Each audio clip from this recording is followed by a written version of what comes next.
Okay, this is just going to be quick, hopefully, because I really don't have much time. Haven't had much time at all to actually do anything on the blasters, except for little bits here and there.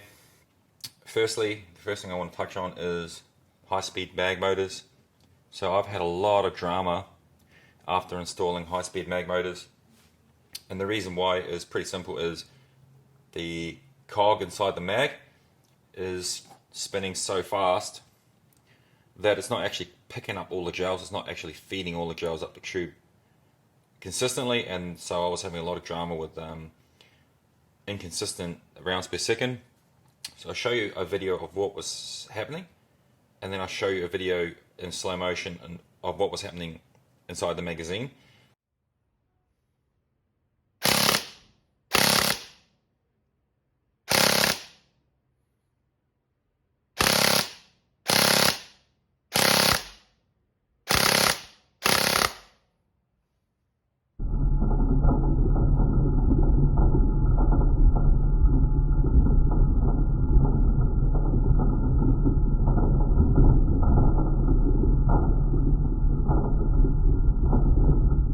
And then I'll explain to you how I resolve that. So the issue I was having with this blaster, it is an 18:1 DSG with a 28 TPA motor.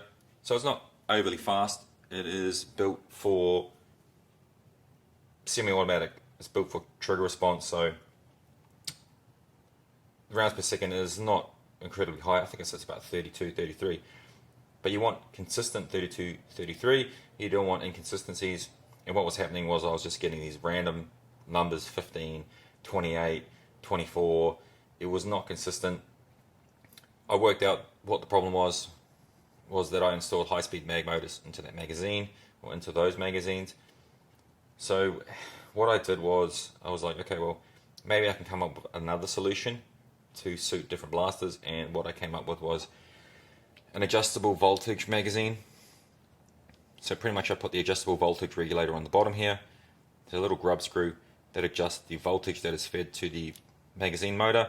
So currently the blaster will run on a 3-cell LiPo, but I'm only feeding 7 volts to the magazine motor, and since then I've had no issues.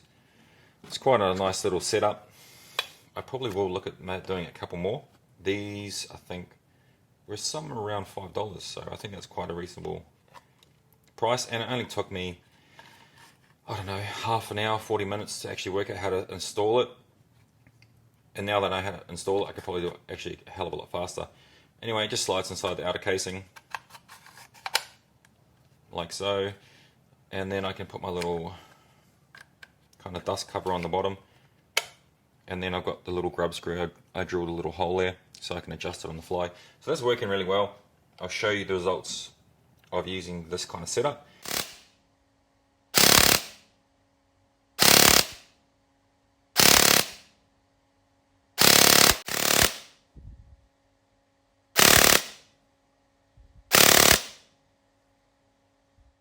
And it is all very experimental, so I'm still in the stages of testing, trying to develop this to work efficiently with high rate of fire blasters, trying to tune it so that I have consistent rounds per second.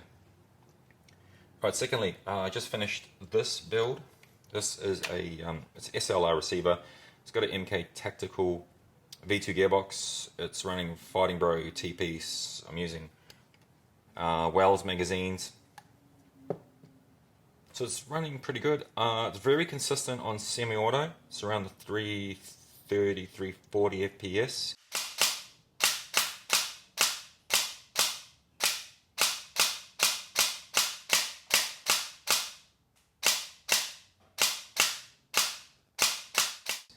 That's with the M100 spring. I am having a couple of problems on full auto though, but there's nothing to be too concerned about.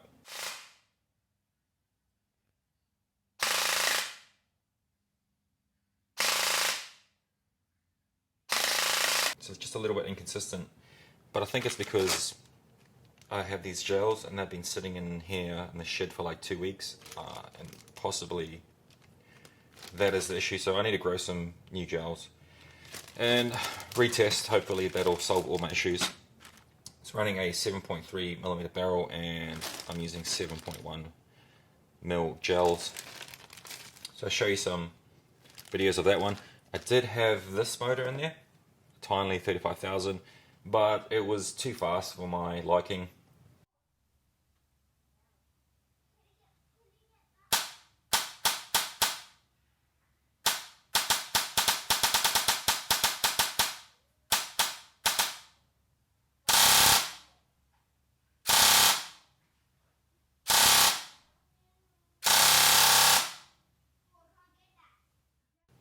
I wanted something a little bit less speedy and more on the reliable side. So I actually dropped that one out, put a 25k Tiny motor in. I think it's sitting around, should sit around 27 rounds per second.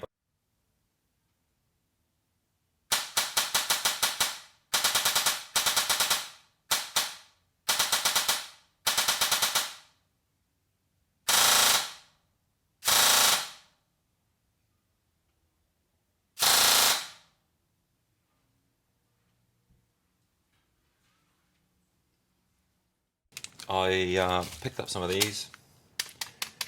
Now I haven't measured them for size consistency, but I can tell you these things are so hard. Like I've had these sitting in here probably around a week in this bag, and I've been testing them, but I should be able to show you, but they've been sitting in the shed for a week and I can't pop it, and it's indenting my finger. So I'm really impressed with those. I need to do further testing, accuracy and all that kind of jazz, but because I normally play CQB, I don't really care about accuracy too much because the engagement is quite close.